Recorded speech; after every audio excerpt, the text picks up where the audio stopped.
മസ്ജിദുകളുമായി ബന്ധപ്പെട്ട് നമ്മൾ ശ്രദ്ധിക്കേണ്ട കാര്യങ്ങളാണ് നമ്മൾ പറഞ്ഞു വരുന്നത്. പള്ളിയുടെ ഒരു പരിപാലനം ഏറ്റെടുക്കുക എന്നുള്ളത് വളരെ പുണ്യകരമായ കാര്യമാണ്. റസൂലുള്ളാഹി സ്വല്ലല്ലാഹു അലൈഹി വസല്ലം പള്ളി വൃത്തിയാക്കിയിരുന്ന ആ ഒരു സ്ത്രീ, അവർ മരണപ്പെട്ടപ്പോൾ അന്വേഷിച്ചതും അവർക്ക് വേണ്ടി നമസ്കരിച്ചതുമൊക്കെ ഈ മിമ്പറിൽ തന്നെ നമ്മൾ എത്രയോ തവണ കേട്ടിട്ടുണ്ട്. പള്ളി പരിപാലിക്കുന്നത് പുണ്യമാണ് എന്നതുപോലെ പള്ളിയിൽ മാലിന്യങ്ങൾ ഇടുന്നത്, വൃത്തികേടാക്കുന്നത് അത് ഗൗരവമേറിയ വിഷയമാണ്. ഉരിലത്ത് അലയ്യ അഅമാലു ഉമ്മത്തി ഹസനുഹാ വസയ്യിഉഹാ, എൻ്റെ ഉമ്മത്തിൻ്റെ തെറ്റുകൾ, നന്മകൾ അതെനിക്ക് കാണിക്കപ്പെട്ടു, അറിയിക്കപ്പെട്ടു. ഫവജദ്തു ഫീ മഹാസിനി അമാലിഹാ അൽഅദാ യുമാതു അനി ത്വരീഖ്, വഴിയിൽ നിന്ന് ഉപദ്രവം നീക്കൽ. വഴിയിലൊരു മരം കിടക്കുന്നുണ്ട്, നമ്മൾ യാത്രയിലാണ്, വാഹനമൊന്ന് ഒതുക്കി ആ മരം ഒന്ന് റോഡ് സൈഡിലേക്ക് മാറ്റൽ, അത് പുണ്യമാണ്.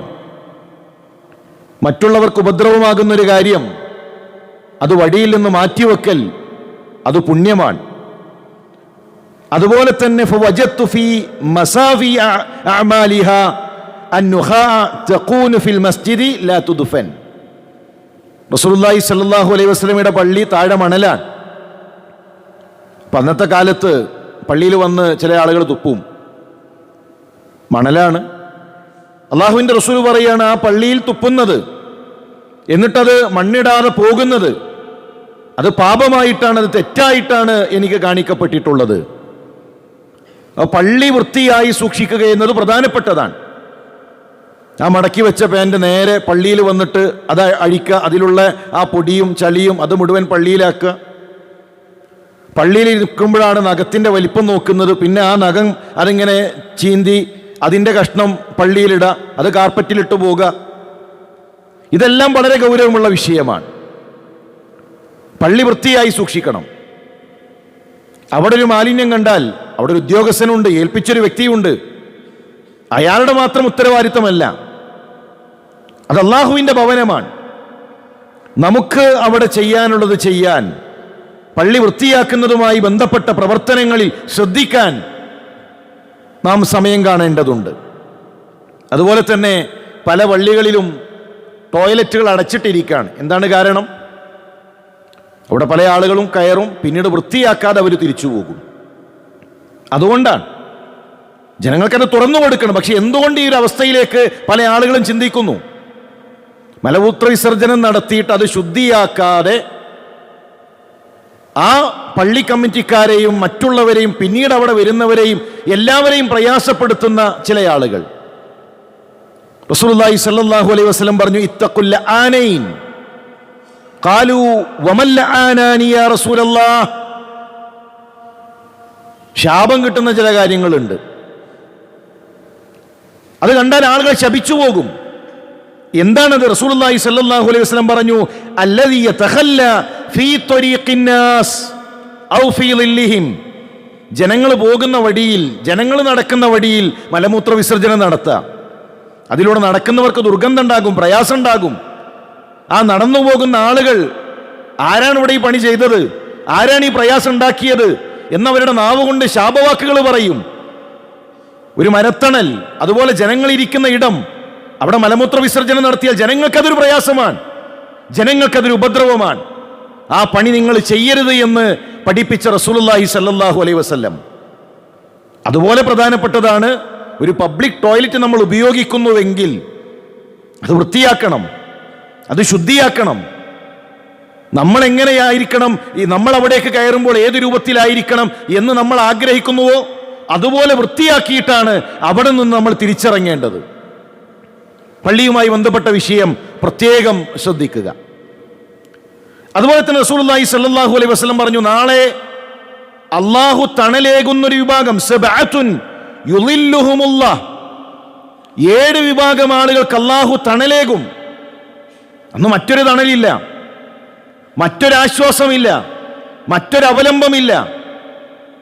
അതിൽ ഒരു വിഭാഗമാണ് വറജുലുൻ ഖൽബുഹു മുഅല്ലഖും ബിൽ മസാജിദ്, അവന്റെ ഹൃദയം പള്ളിയുമായി കണക്ട് ചെയ്യപ്പെട്ടതാണ്, പള്ളിയുമായി ബന്ധപ്പെട്ടതാണ് അവന്റെ ഹൃദയം.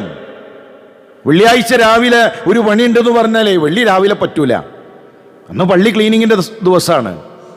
സുബഹി കഴിഞ്ഞാൽ പള്ളി ക്ലീനിങ്ങിന്റെ സമയമാണ്, ഞാൻ പള്ളിയിലാണ് ഉണ്ടാവുക, പള്ളി ക്ലീൻ ചെയ്യലാണ് എൻ്റെ പണി.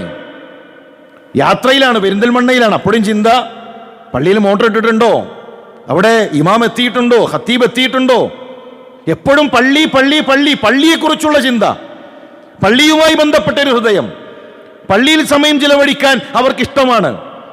അങ്ങനെയുള്ള ആളുകൾ നാളെ അള്ളാഹു തണലേകുന്നവരാണ്. നമ്മുടെ നാട്ടിലൊരു പള്ളിയുണ്ടെങ്കിൽ ആ പള്ളിയുമായി ഒരു ബന്ധം ഉണ്ടാകണം. നിസ്കാരത്തിന് വരാ, സലാം വീട്ടാ, തിരിച്ചു പോകുക, ഇതെല്ലാം ഒരു മുസ്ലിമിന് പള്ളിയുമായിട്ടുള്ള ബന്ധം. അവൻ പള്ളിയുടെ എല്ലാ കാര്യങ്ങളിലും ശ്രദ്ധിക്കാൻ സമയം കണ്ടെത്തണം. അതുപോലെ തന്നെ പള്ളിയിൽ ഇസ്ലാമിന്റെ ശിആറുകൾ ഉണ്ടാകണം. നല്ല ബാങ്ക്, നല്ല ഖുർആൻ പാരായണം, സ്വഫോടുകൂടെ ചേർന്ന് നിൽക്കുന്ന അണികൾ, ഇതെല്ലാം ഇസ്ലാമിന്റെ ശിആറുകളാണ്. പല പള്ളികളിലും സങ്കടമാണ്, സ്വഫ് നിൽക്കുന്ന വിഷയത്തിൽ ഒരു ശ്രദ്ധയുമില്ല, ഉണർത്തുന്നില്ല. എത്രയോ അകലങ്ങളിൽ നിന്നുകൊണ്ടാണ് ആളുകൾ നമസ്കരിക്കുന്നത്. റസൂലുള്ളാഹി സ്വല്ലല്ലാഹു അലൈഹി വസല്ലം നമസ്കാരം ആരംഭിക്കുന്നതിന് മുമ്പ് പറയും, സവ്വൂ സുഫൂഫക്കും, അതുപോലെ തന്നെ അഖീമു സുഫൂഫക്കും, ഇസ്തവൂ വലാ തഖ്തലിഫൂ, തറാസു, ഇതൊക്കെ ഹദീസിൽ കാണാം. സ്വഫ് ചേർത്തി നിർത്തും, വിടവുകളില്ല എന്ന് ഉറപ്പിക്കും. അണിയായി മുസ്ലിം ഉമ്മത്തിനെ ചേർത്ത് നിർത്തിയിട്ടാണ് നമസ്കാരം. സവ്വൂ സുഫൂഫക്കും ഫഇന്ന തസ്വിയത സ്സഫി മിൻ തമാമി സ്വലാഹ്, നമസ്കാരത്തിന്റെ പൂർണ്ണതയാണത്. പള്ളികളിൽ അങ്ങനെ ശീലിക്കണം. ഇമാമിന്റെ പിറകിൽ നിന്നാണ് സ്വഫ് ആരംഭിക്കേണ്ടത്. ഇമാമ് നിൽക്കുന്നു, ഒരു സ്വഫ് തികഞ്ഞു, പിന്നീട് വരുന്നയാൾ ഇമാമിന്റെ നേരെ പിറകിലാണ്. ചില ആളുകൾ ഒരു മൂലയിൽ പോയി നിൽക്കും. ഇതല്ല, എല്ലാ കാര്യത്തിലും ഇസ്ലാമിന്റെ ആദാബുകൾ, ഇസ്ലാമിന്റെ മര്യാദകൾ നമ്മൾ കൊണ്ടുവരാൻ ശ്രദ്ധിക്കണം. അതുപോലെ തന്നെ പള്ളി വിജ്ഞാനത്തിന്റെ കേന്ദ്രമാണ്. പള്ളികൾ ഇബാദത്തുകൾ കൊണ്ട് നിറയണം. പള്ളികൾ ദുറൂസുകൾ കൊണ്ട്, വിജ്ഞാനത്തിന്റെ സദസ്സുകൾ കൊണ്ട് പള്ളികൾ നിറയണം. പള്ളികളിൽ വിജ്ഞാനത്തിന്റെ മജ്ലിസുകൾ ഉണ്ടാകണം. പള്ളികളിൽ നമ്മുടെ കുട്ടികൾ ഖുർആൻ പഠിച്ച് ഖുർആൻ ഓതുന്ന, ഖുർആൻ പാരായണം പഠിക്കുന്ന അവസ്ഥകൾ ഉണ്ടാകണം. അതാണ് ഇസ്ലാമിലെ പള്ളി. അവിടെ നിന്ന് വിജ്ഞാനം പ്രവഹിച്ചു. എങ്ങനെയാണ് ലോകത്തിന്റെ വ്യത്യസ്ത ഭാഗങ്ങളിലേക്ക് റസൂലുള്ളാഹി സ്വല്ലല്ലാഹു അലൈഹി വസല്ലം തങ്ങൾ കൈമാറിയ വിജ്ഞാനം എത്തിയത്? ഇബ്നു അബ്ബാസിന്റെ പള്ളിയിലെ മജ്ലിസിലൂടെ, ഇബ്നു ഉമറിന്റെ പള്ളിയിലെ മജ്ലിസിലൂടെ, ഇബ്നു മസ്ഊദിന്റെ വിജ്ഞാനത്തിന്റെ മജ്ലിസിലൂടെ. ഇന്ന് പലപ്പോഴും പല പള്ളികളും നമ്മളിങ്ങനെ യാത്ര ചെയ്യുമ്പോൾ കാണാം, പഴയ എല്ലാ മഹല്ലു പള്ളികളും പുതുക്കി പണിയുകയാണ്. പ്രവാസികൾ അത് ഏറ്റെടുക്കുന്നു. മുസ്ലിം സമുദായത്തിന് എല്ലാ നാട്ടിലും വലിയ കൂറ്റൻ പള്ളികളുണ്ട്, സംവിധാനങ്ങളുണ്ട്, അവിടെ കാർപ്പറ്റുണ്ട്, AC ഉണ്ട്. ആ പള്ളിയിൽ എന്തു നടക്കുന്നു? 5 വക്ത് നിസ്കാരം, ഒരു ജുമാ ആഴ്ചയിൽ. റമദാനാണ് ശരി, റമദാനിൽ എല്ലാ തവണയും നടത്തുന്നൊരു ക്ലാസ്, ആ ക്ലാസ് നടക്കട്ടെ. പിന്നെ ഉദ്ഹിയ്യത്ത്, ഫിത്ർ, സക്കാത്ത്. ഇതിനപ്പുറത്ത് വൈജ്ഞാനികമായി പിറകോട്ടുപോയ വിവരമില്ലാത്ത ഞാനത് ബോധപൂർവമാണ് സംസാരിക്കുന്നത്. മുസ്ലിം സമുദായത്തിലെ ഉമ്മമാർ, മുസ്ലിം സമുദായത്തിലെ സഹോദരിമാർ, എത്ര ആളുകൾക്ക് സൂറത്തുൽ ഫാത്തിഹയുടെ ആശയം അറിയാം? ആ ഒരു സൂറത്തുൽ ഫാത്തിഹയെങ്കിലും ആ മഹല്ലിലുള്ളവർക്ക് പഠിപ്പിക്കാനുള്ള സംവിധാനങ്ങൾ പള്ളികളിലില്ല. അള്ളാഹുവിന്റെ കലാമിന്റെ അർത്ഥം പഠിപ്പിക്കാനുള്ള സംവിധാനങ്ങൾ നമ്മുടെ സമുദായത്തിലെ പള്ളികളിൽ നടക്കുന്നില്ല. കോടികളുടെ പള്ളികളുണ്ട്. നമസ്കാരം കഴിഞ്ഞ് തിരിച്ചു പോവാൻ റസൂലുള്ളാഹി സ്വല്ലല്ലാഹു അലൈഹി വസല്ലമയുടെ ഹദീസുകളുമായി ഒരു ഹദീസ് വായിക്കുന്ന മജ്ലിസുമായി ആ പള്ളികൾക്ക് ബന്ധമില്ല.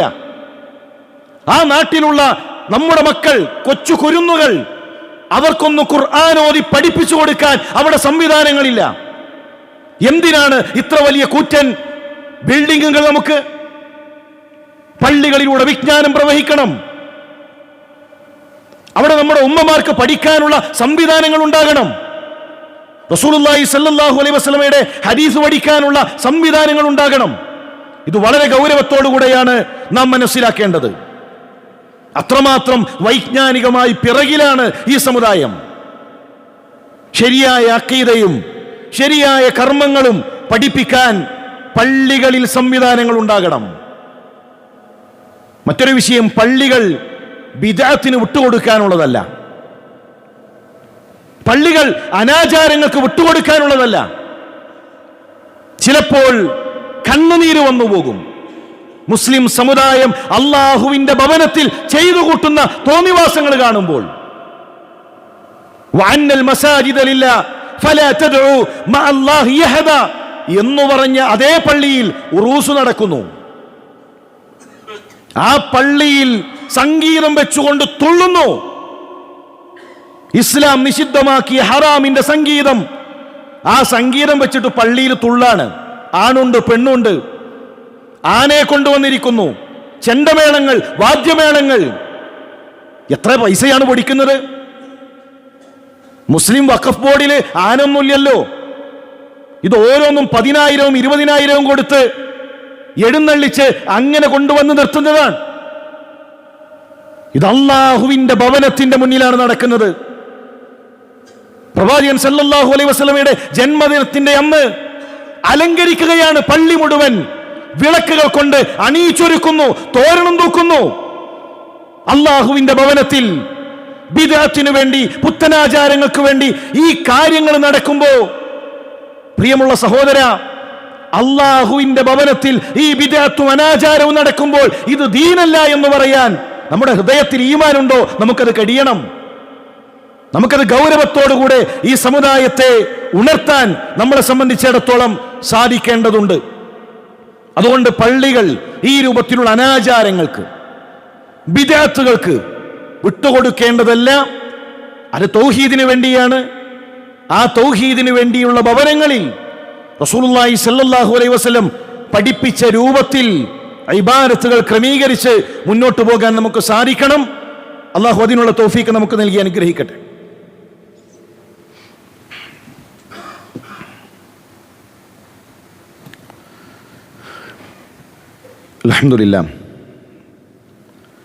അൽഹംദുലില്ലാഹി റബ്ബിൽ ആലമീൻ വസ്സലാത്തു വസ്സലാമു അലാ റസൂലില്ലാഹ് വഅലാ ആലിഹി വസഹ്ബിഹി അജ്മഈൻ അമ്മാ ബഅദ്. അല്ലാഹുവിനെ സൂക്ഷിച്ചുകൊണ്ട് ജീവിക്കണം എന്ന് ഉണർത്തുകയാണ്, വസിയത്ത് ചെയ്യുകയാണ്. പള്ളികൾ എളുപ്പം നൽകുന്നതാകണം. യസ്സിറു വലാ തുഅസ്സിറു. നിങ്ങൾ എളുപ്പം നൽകണം, ജനങ്ങളെ പ്രയാസപ്പെടുത്തരുത്. മുസ്ലിം സമുദായത്തിൻ്റെ ഏതു കാര്യങ്ങളിലും പള്ളികളിൽ പരിഹാരങ്ങൾ ഉണ്ടാകണം, എളുപ്പങ്ങൾ ഉണ്ടാകണം. പണ്ട് പറയാറുണ്ട്, അത് പള്ളിയിൽ പോയി പറഞ്ഞാൽ മതി. അങ്ങനെ പറയാൻ പറ്റിയിരുന്നൊരു കാലമുണ്ടായിരുന്നു ഈ സമുദായത്തിന്. മുസ്ലിം സമുദായത്തിൽ ഒരു കുട്ടിക്ക് പട്ടിണിയുണ്ടോ, അത് പള്ളിയിൽ പോയി പറഞ്ഞാൽ പരിഹാരമുള്ള ഒരു കാലവും അതിനൊത്ത ഒരു നേതൃത്വവും ഈ സമുദായത്തിനുണ്ടായിരുന്നു. മുസ്ലിം സമുദായത്തിലൊരു വിധവയുണ്ടെങ്കിൽ ആ വിധവക്കുള്ള പരിഹാരം പള്ളിയിൽ ഉണ്ടായിരുന്ന ഒരു കാലവും അതിനൊത്ത നേതൃത്വവും ഉണ്ടായിരുന്ന ഒരു കാലം ഈ ഉമ്മത്തിന് കടന്നുപോയിട്ടുണ്ട്. അങ്ങനെ പള്ളികൾ മാറണം. ത്വലാഖിന്റെ വിഷയം അത് പോലീസ് സ്റ്റേഷനിൽ പോയാലാണോ തീരുമാനാകേണ്ടത്? നിസ്കാരത്തിൽ മാത്രമാണോ അള്ളാന്റെ ഖുർആനും റസൂലുള്ളാഹിയുടെ ഹദീസും? നോമ്പിന്റെ വിഷയത്തിൽ മാത്രമാണോ ഖുർആനും ഹദീസും? നിക്കാഹിലും ത്വലാഖിലും ഖുർആൻ എന്തു പറയുന്നു, ഹദീസ് എന്തു പറയുന്നു, ഇസ്ലാമിക പ്രമാണങ്ങൾ എന്തു പറയുന്നു? അതിരുന്ന് ആലോചിക്കാൻ, ചർച്ച ചെയ്യാൻ പള്ളിയുമായി ബന്ധമുണ്ടാകണം. അങ്ങനെ പ്രശ്നങ്ങൾ പള്ളികളിൽ പരിഹാരമാകുന്ന, പള്ളികളിൽ പ്രയാസങ്ങൾക്കുള്ള പരിഹാരമായി മാറുന്ന സാഹചര്യങ്ങൾ ഉണ്ടാകേണ്ടതുണ്ട്. അതിനുള്ള ഇടം കൂടെയാണ് പള്ളികൾ. ഇന്ന് പലപ്പോഴും പല മഹല്ലുകളും അത് പ്രയാസമാക്കി തീർക്കുകയാണ്. കല്യാണം, ആ കല്യാണത്തിന് മഹല്ലിന്റെ 100 കൂട്ടം ന്യായങ്ങൾ. അത് നടത്തണമെന്നുണ്ടെങ്കിൽ നിക്കാഹ് നടന്നാൽ 10,000.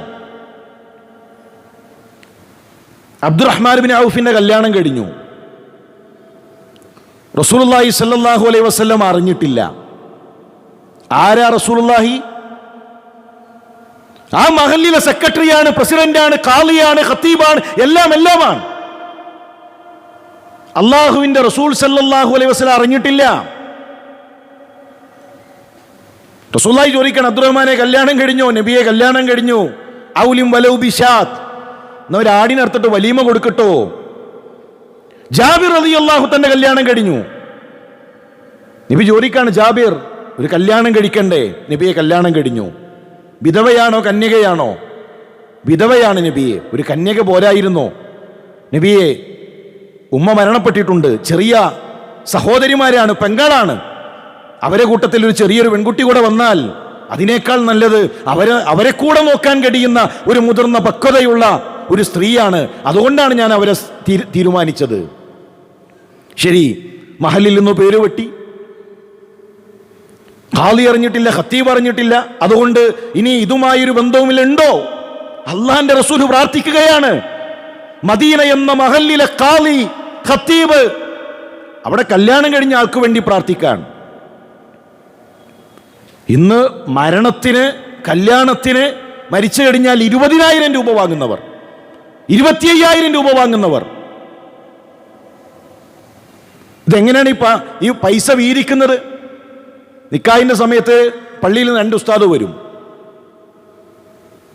പ്രാർത്ഥിക്കാൻ ഒരാൾ, നിക്കാഹ് നടത്താൻ ഒരാൾ. പ്രാർത്ഥിക്കുന്നവർക്കൊരു ഫണ്ട്, നിക്കാഹ് നടത്തുന്ന ഒരാൾക്ക് വേറൊരു ഫണ്ട്. മയ്യത്ത് ഖബറിലേക്ക് ഇറക്കി വെച്ച് കഴിഞ്ഞാൽ മഹല്ലുണ്ടാക്കിയ ദീനിലൊരു പ്രാർത്ഥന, അള്ളാന്റെ ദീനിലില്ല. അതിന് 2,000.